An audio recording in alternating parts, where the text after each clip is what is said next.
ভোটের ট্রেনে উঠে পড়েছে পুরো দেশ। নির্বাচনের প্রস্তুতি নিতে পুরোদমে ব্যস্ত সময় পার করছে নির্বাচন কমিশন।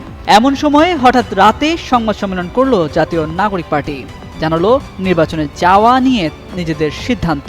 সোমবার রাতে দলীয় কার্যালয়ে এক সংবাদ সম্মেলনে এনসিপির সদস্য সচিব আক্তার হোসেন জানান, সংস্কার বাস্তবায়ন ও জুলাই সনদ কার্যকর না হলে নির্বাচনে অংশ নেওয়ার কোনো যৌক্তিকতা নেই। সংস্কারের বিষয়কে পাশ কাটিয়ে সরকার নির্বাচনের দিকে যাচ্ছে, এতে জাতি হতাশাগ্রস্ত বলেও মন্তব্য করেন এনসিপির সদস্য সচিব। জানান, সংস্কার সম্পূর্ণ করা সরকারের অবশ্য করণীয়। আইন শৃঙ্খলা পরিস্থিতির অবনতির কারণে সুষ্ঠু নির্বাচনী পরিবেশ নিয়ে শঙ্কা প্রকাশ করেন তিনি।